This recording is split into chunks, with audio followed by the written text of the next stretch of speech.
ماشاءاللہ اعلیٰ حضرت علیہ رحمہ کا ایک اور کلام، اور الحمدللہ ہمیں اس طرح کی محفل بسا اوقات کمی نصیب ہوتی کہ جہاں یہ فرمائش کو بھی اعلیٰ حضرت بھی سنائیں. تو ماشاءاللہ اللہ میں قربان ہمارے ذیشان بھائی کے ذوق پر کہ آپ نے ماشاءاللہ فرمائشیں کی. اللہ تبارک و تعالی ہم سب کو اعلیٰ حضرت علیہ رحمہ کی سچی محبت عطا فرمائے، کیونکہ جس کو اعلیٰ حضرت کی محبت نصیب ہو گئی انشاءاللہ اس کو نبی کی محبت نصیب ہو گئی.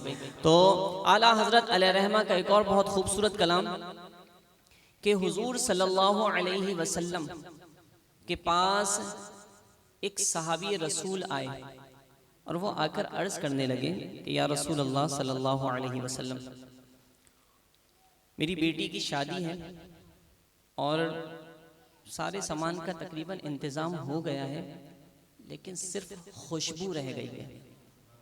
کہہ دیجئے سبحان اللہ، خوشبو رہ گئی ہے. حضور صلی اللہ علیہ وسلم فرمائے کہ کل آنا اور بڑے منہ والی شیشی لے کر آنا. حضور علیہ السلام کے پاس وہ اگلے دن آئے. بعض روایتوں میں وہ صحابی ہیں، بعض روایتوں میں صحابیاں ہیں.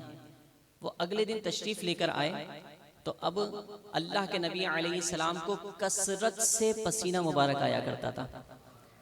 حضور صلی اللہ علیہ وسلم نے اپنے بازو مبارک سے پسینہ نچوڑا، اتنا پسینہ نکلا کہ وہ شیشی منہ تک بھر گئی.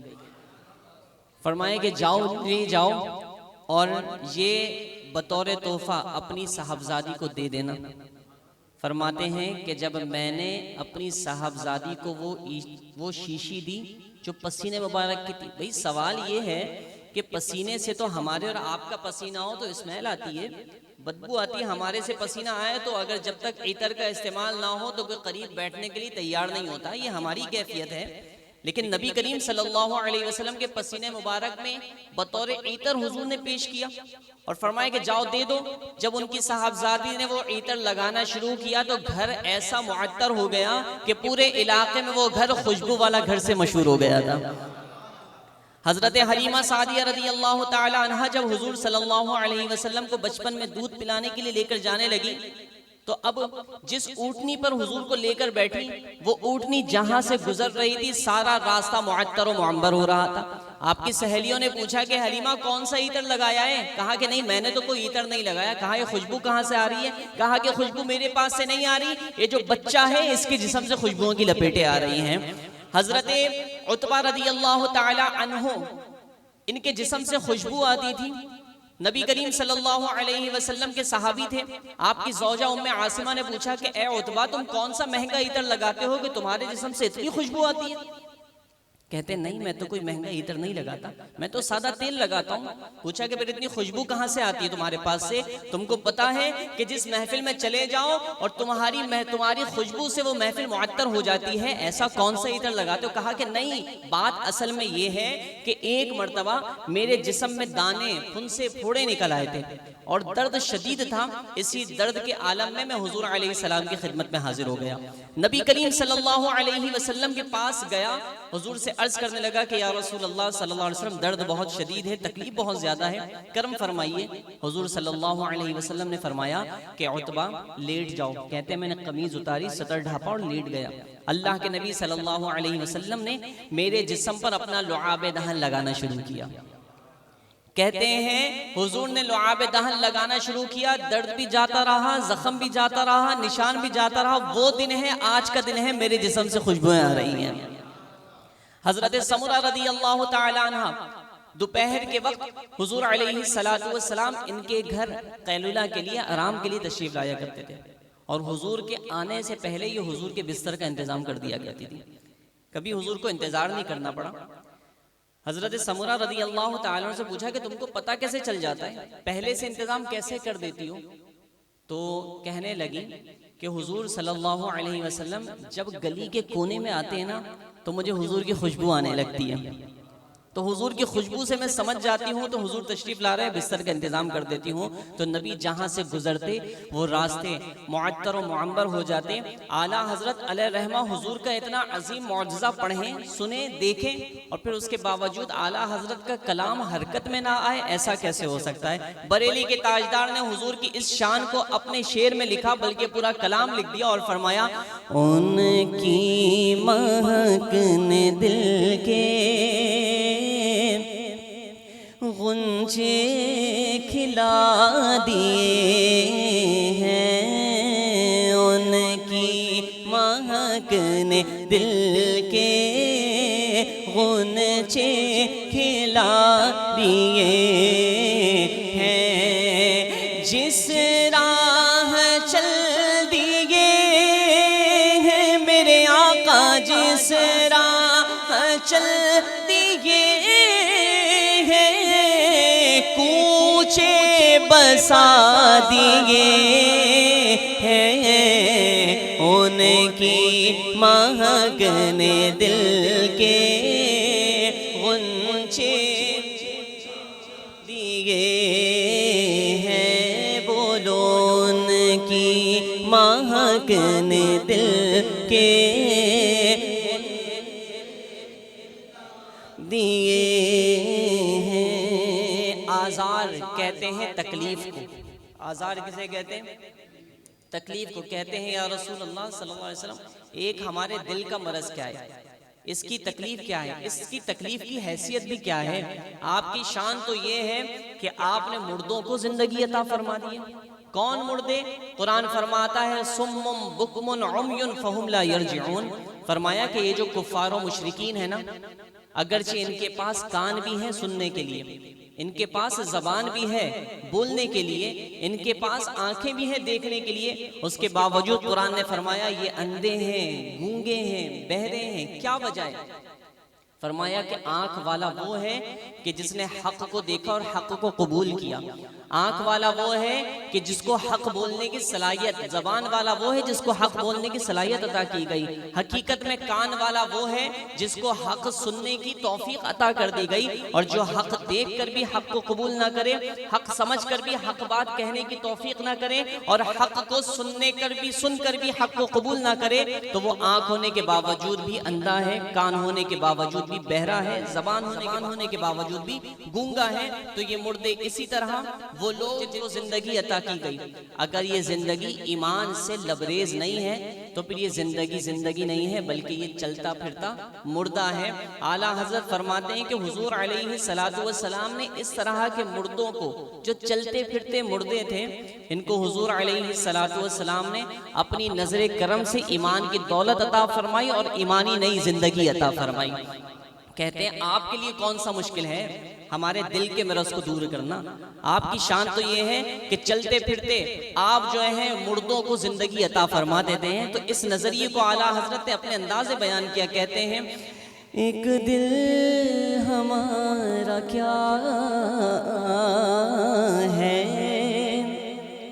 آزار اس کا کتنا، ایک دل ہمارا کیا ہے آزار اس کا کتنا، تم نے تو چلتے پھرتے میرے آقا، تم نے تو چلتے پھرتے مردے جلا دیے ہیں، ان کی مہک نے دل کے غنچے دیے ہیں، ان کے نثار کوئی کیسے ہی رنج میں ہو، کہہ دیجئے سبحان اللہ۔ حضور کی یاد آ جائے تو پھر کوئی غم نہیں رہتا۔ حضرت بلال حبشی رضی اللہ تعالی عنہ کو آپ کا جو آقا تھا وہ بڑا ظلم و ستم کیا کرتا تھا، تکلیف میں مبتلا کیا کرتا تھا، سخت اذیت میں مبتلا کیا کرتا تھا، لیکن جب تکلیف میں مبتلا کرتا تھا حضرت بلال رضی اللہ تعالی عنہ مسکرانے لگتے تھے۔ حیرت کی بات ہے، ہمیں اگر کوئی کسی تکلیف میں مبتلا کرے تو ہمارے چہرے سے تکلیف کے آثار ظاہر ہوتے ہیں، لیکن حضرت بلال فرماتے ہیں، ابو بکر صدیق فرماتے ہیں کہ بلال کو جب تکلیف میں مبتلا کیا جاتا تو اس لیے مسکرانے لگتا۔ کیوں؟ وجہ کیا ہے؟ ایک دن صدیق اکبر رضی اللہ تعالیٰ عنہ نے پوچھا کہ اے بلال، تم کو جب تمہارا آقا تکلیف میں مبتلا کرتا ہے تم مسکرانے لگتے، تمہیں تکلیف نہیں ہوتی؟ حضرت بلال فرماتے ہیں کہ مجھے جب میرا آقا تکلیف میں مبتلا کرتا میں اپنے حقیقی آقا کو یاد کر لیا کرتا۔ حضور کا چہرہ میری نگاہوں کے سامنے آ جاتا، اور جب حضور کا چہرہ میری نگاہوں کے سامنے آتا پھر کوئی غم، کوئی تکلیف، کوئی رنج نہیں رہتا، بلکہ خوشیاں بن جاتا۔ اعلیٰ حضرت فرماتے ہیں ان کے نثار کوئی کیسے ہی رنج میں ہو، جب یاد آ گئے ہیں میرے آقا، جب یاد آ گئے ہیں سب غم بھلا دیے ہیں، جب یاد آ گئے ہیں بولو سب غم بھلا دیے ہیں، جب یاد آ گئے ہیں سب۔ ہو نہ ہو آج کچھ میرا ذکر حضور میں ہوا، ورنہ خوشی میری طرف دیکھ کے مسکرائی کیوں؟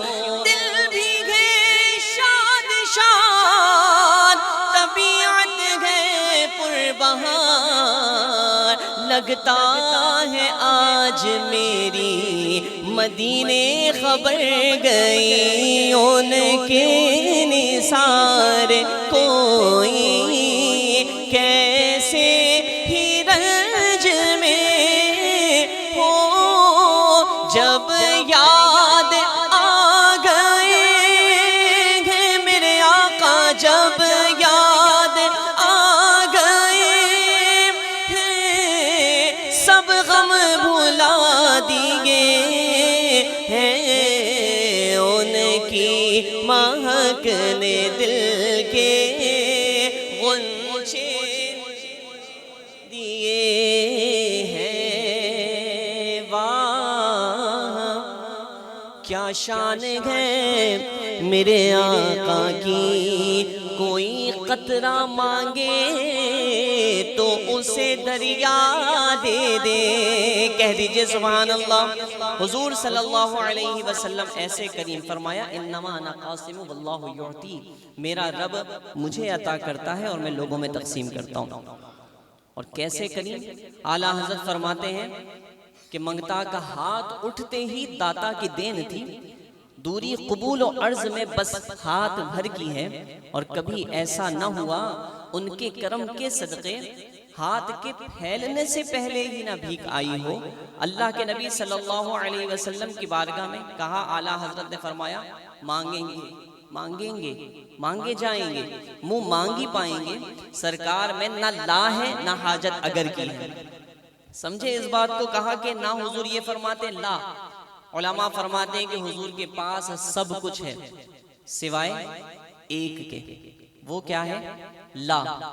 حضور یہ نہیں فرماتے کہ نہیں، لا نہیں ہے، اور نہ ہی یہ ہے کوئی ایسا شخص ہو کہ جس کے پاس مال تو بہت ہو اور وہ کہے کہ ٹھیک ہے کل آنا، اگر ہوگا تو دوں گا، اگر یہ کرو گے تو دوں گا، اگر وہ کرو گے تو دوں گا۔ حضور بغیر کسی شرط کے، بغیر کسی قید کے اور بغیر لا کے آنے والا آتا ہے تو اس کو جتنا مانگا جاتا ہے اس سے کئی گنا زیادہ عطا کیا جاتا ہے۔ تو نبی کریم صلی اللہ علیہ وسلم کی بارگاہ میں جو آتا قطرہ مانگتا تو حضور دریا عطا فرماتے۔ حضور علیہ السلام اتنا عطا فرماتے کہ اس کے پاس مزید گنجائش ہوتی نہیں۔ وہ کہا کسی نے کہ تیرے کرم سے اے غنی کون سی شے ملی نہیں، جھولی ہماری تنگ ہے، تیرے یہاں کمی نہیں۔ ایک صحابی رسول حضور کی خدمت میں حاضر ہوئے، آ کر عرض کرنے لگے۔ اچھا وہ آئے تو پہلے حضور کے پاس آتے تھے ظاہری حیات میں، تو بھوک لگتی تھی تو حضور ان کو پیش کیا کرتے تھے، ان کو کھانا دیا کرتے تھے۔ حضور علیہ السلام کے پاس پیاسے آتے تھے تو پیاس بجھایا کرتے تھے، لیکن جب حضور کا وصال ہوا تو وہ آئے، آ کر عرض کرنے لگے کہ حضور پہلے میں آپ کے پاس آتا تھا تو آپ میری بھوک کو مٹایا کرتے تھے، میری پیاس کو بجھایا کرتے تھے، آج بھی میں آپ کی خدمت میں حاضر ہوا ہوں، میں بھوکا ہوں، میری بھوک مٹائیے، میں پیاسا ہوں، میری پیاس مٹائیے۔ کہنے لگے اور غم میں زار و قطار رونے لگے، روتے روتے روتے روتے سو گئے۔ سوئے تو نبی کریم صلی اللہ علیہ وسلم خواب میں تشریف لے کر آئے۔ اور ان کو ہاتھ میں مسلم روٹی عطا فرمائی. کہتے ہیں بھوک ایسی تھی کہ میں خواب میں ہی کھانا شروع کر دیا. میں نے خواب میں کھاتا رہا, آدھی روٹی کھا گیا, آنکھ کھلی تو آدھی تو کھا گیا تھا, آدھی میرے ہاتھ میں موجود تھی. تو یہ نبی کریم صلی اللہ علیہ وسلم کو اللہ نے یہ کمال عطا فرمایا کہ جو مانگتا, قرآن نے فرما دی نا وَأَمَّا السَّائِلُ فَلَا تَنْهَرْ, کہ اے محبوب جو آپ کے پاس مانگنے والا آئے اس کو منع مت کریں.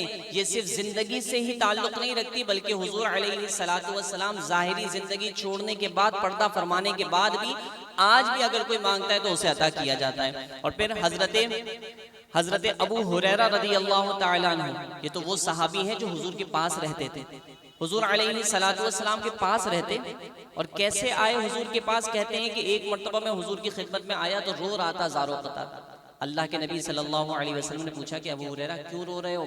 کہا کہ یا رسول اللہ صلی اللہ علیہ وسلم میری والدہ آپ کو بڑی گالیاں بکتی ہیں, مجھ سے رہا نہیں جاتا, دیکھا نہیں جاتا, آج چھوڑ کر آ گیا. کہا کہ حضور بڑی تکلیف میں ہے, میں بڑی تکلیف میں ہوں, چھوڑ کر آ گیا ہوں. حضور نے فرمایا کہ چھوڑ کر آ تو گئے ہو تو پھر پریشان کیوں؟ آ گئے تو آ گئے, اب کیا رو رہے ہو؟ کہا کہ حضور میں رو اس لیے رہا ہوں کہ میں والدہ کا خیال آتا ہے. پہلے میں والدہ کے پاس تھا, اس کو بھوک لگتی تھی تو میں کھانا کھلایا کرتا تھا, پیاس لگتی تھی تو میں پانی پلایا کرتا تھا, اس کی دیگر ضروریات کو میں پورا کیا کرتا تھا. آج بھوک لگے گی تو کھانا کون کھلائے گا؟ پیاس لگے گی تو پانی کون پلائے گا؟ اس کی دیگر ضرورتوں کو پورا کون کرے گا؟ حضور نے فرمایا ابو ہریرہ چاہتے کیا ہو؟ حضرت ابو ہریرہ کہتے ہیں کہ میں نے عرض کیا کہ یا رسول اللہ صلی اللہ علیہ وسلم آپ میری والدہ کے لیے دعا کے لیے ہاتھ کیوں نہیں اٹھاتے؟ اجابت کا جوڑا, عنایت کا صحرا, دلہن بن کے نکلی دعائیں محمد. حضور علیہ السلام کی دعا میں ایسا اثر ہے, وہ جانتے تھے کہ نبی دعا کے لیے ہاتھ اٹھائے دعا رد ہو جائے, ایسا ہو نہیں سکتا. حضرت ابو ہریرہ رضی اللہ تعالیٰ عنہ نے عرض کی تو حضور نے فوراً دعا کے لیے ہاتھ اٹھائے. اور یہاں حضور نے دعا کے لیے ہاتھ اٹھائے, ابو ہریرہ بڑے خرامہ دھیمے دھیمے چلا کرتے تھے. جیسے ہی حضور نے دعا کے لیے ہاتھ اٹھائے تو ابو ہریرہ دوڑتے ہوئے جلدی جلدی قدم بڑھاتے ہوئے اپنے گھر کی طرف جانے لگے. کسی نے پوچھا کہ اے دھیمی چال چلنے والے, آج اتنی تیزی سے کہاں جا رہے ہو؟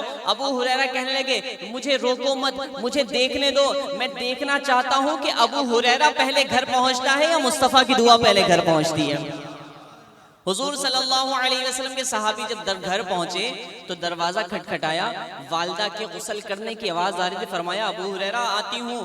دروازہ کھولا, ابو ہریرہ رضی اللہ تعالیٰ عنہ کے سامنے والدہ موجود تھی, اور پھر وہ اپنی زبان سے گالیاں نہیں بلکہ ان کی زبان پر کلمہ طیبہ جاری ہو گیا تھا. ابو ہریرہ نے کہا کہ اتنی جلدی, اتنی بڑی چینجنگ تبدیلی؟ کہا کہ اے ماں بھی تھوڑی دیر پہلے تو اسی کلمے والے کو تو گالیاں بک رہی تھی, ابھی اچانک کلمہ کیسے جاری ہو گیا زبان پر؟ والدہ کہنے لگی کہ بچے خود ہی جاتا ہے دعائیں کرواتا ہے اور خود ہی کہتا ہے ماں کلمہ کیسے پڑھنے لگی ہے. تو یہ نبی کریم صلی اللہ علیہ وسلم کے پیارے صحابی حضور کے پاس رہتے, کہتے ہیں کبھی بھی بھوک لگتی کچھ کہتا نہیں, کبھی بھی پیاس لگتی حضور سے کبھی نہیں کہا کہ مجھے پیاس لگ رہی ہے, میری پیاس بجھائیے, بھوک لگ رہی ہے کچھ کھانے کے لیے دے دیں. حضور میرا چہرہ دیکھتے تھے اور دیکھ کر سمجھ جاتے تھے کہ میرا ابو ہریرہ پیاسا ہے یا بھوکا ہے. ایک دن کہتے ہیں میں ایسی جگہ بیٹھ گیا جہاں لوگ گزر رہے تھے, راستے میں بیٹھ گیا میں. ابو بکر صدیق آنے لگے تو میں نے سوچا ان سے مسئلہ پوچھوں گا, مسئلہ بھی پتہ چل جائے گا, اور جب میری آواز میں نکاہت اور کمزوری دیکھیں گے تو مجھے سمجھ جائیں گے کہ میں بھوکا ہوں, مجھے کچھ کھانے کے لیے دے دیں گے. سوال پوچھا, ابو بکر صدیق نے جواب دیا اور وہ چلے گئے. عمر فاروق رضی اللہ تعالیٰ عنہ آئے, ان سے پوچھا سوال, یہی نیت تھی, سوال کا جواب بھی ملے گا, مسئلہ پتہ چلے گا, علم حاصل ہوگا, اور پھر بھوک کا بھی اندازہ ہو جائے گا, اور پھر یہ مجھے کھانے کے لیے پوچھ لیں گے. ابو بکر صدیق کے بعد عمر فاروق نے بھی سوال کا جواب دیا اور وہ چلے گئے. حضور صلی اللہ علیہ وسلم یہ معاملہ دیکھ رہے تھے. اللہ کے نبی علیہ السلام نے فرمایا کہ ابو ہریرہ ادھر آؤ. حضور علیہ السلام کے پیارے صحابی ابو ہریرہ حضور کے پاس حاضر ہوئے. کہا کہ جاؤ فلاں جگہ پر ایک دودھ کا پیالہ رکھا ہے, وہ لے کر آؤ. ابو ہریرہ رضی اللہ عنہ نے سوچا چلو ایک دودھ کا پیالہ ہے, میں پی لوں گا, کچھ بھوک کم ہو جائے گی. مطلب حضور سمجھ گئے کہ مجھے بھوک لگ رہی ہے, دودھ کا پیالہ لے کر آنے لگے. حضور کے پاس لے کر آئے تو کہا اے ابو ہریرہ, یہ جو صحابہ اکرام 70 صحابہ اکرام بیٹھے ہوئے تھے, فرمایا کہ ان کو باری باری کر کے سب کو دودھ پلاؤ. ابو ہریرہ نے سوچا کہ اب یہ ایک دودھ کا پیالہ ہے، 70 صحابہ اکرام ہیں، سب کو ایک ایک کر کے پلاؤں گا بھی، تو جب تک میری باری آئے گی، اور اصول یہ ہے کہ جو بانٹنے والا ہوتا ہے وہ اپنا حصہ سب سے آخر میں لیتا ہے، جب تک میری باری آئے گی تو پھر تو ایک قطرہ نہیں بچے گا، میری بھوک کا کیا ہوا؟ حضرت ابو ہریرہ نے سوچا لیکن ہے تو حضور کا حکم کی تعمیل کی، پہلے صحابی رسول کو پلایا، انہوں نے خوب پیا، پیٹ بھر کے پیا، دل بھر کے پیا، سیر ہو کے پیا، رچ کے پیا، اس کے باوجود بھی دودھ کے پیالے میں سے دودھ کا ایک قطرہ بھی کم نہیں ہوا۔ جیسی حدیث ہے اور جیسا معجزہ ہے ویسے سبحان اللہ کہہ دیجئے۔ دوسرے صحابی رسول نے پیا، تیسرے نے پیا، چوتھے نے پیا، یہاں تک کہ 70 صحابہ اکرام نے دودھ نوش فرما لیا، پیٹ بھر کے دودھ پی لیا۔ اس کے بعد حضرت ابو ہریرہ کی باری آئی، حضور نے فرمایا ابو ہریرہ اب تم پیو۔ حضرت ابو ہریرہ نے پیا، خوب پیا، پیٹ بھر کے پیا، رچ کے پیا، پھر جب منہ سے دودھ کا پیالہ الگ کیا تو پھر حضور علیہ السلام نے فرمایا ابو ہریرہ اور پیو۔ حضرت ابو ہریرہ نے اور پیا، فرمایا کہ اور پیو، حضرت ابو ہریرہ نے اور پیا، حضور نے فرمایا ابو ہریرہ اور پیو۔ کہتے ہیں یا رسول اللہ صلی اللہ علیہ وسلم اب خدا کی قسم ایک قطرے کی بھی میرے جسم میں گنجائش نہیں ہے۔ پھر حضور نے لیا اور پھر وہ دودھ نوش فرمایا، اس کے بعد وہ دودھ ختم ہوا۔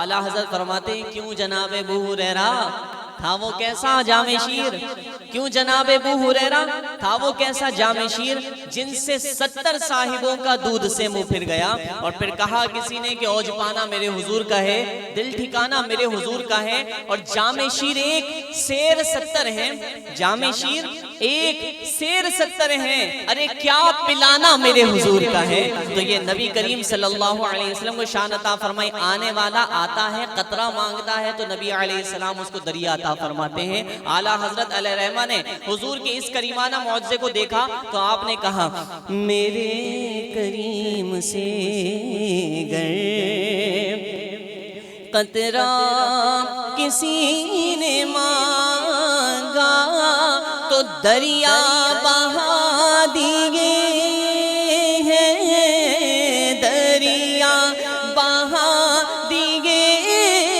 ہیں، دور پہ بہا دیے ہیں، ان کی مہک بولو غنچے کھلا دیے ہیں، آنے دو یا ڈبو دو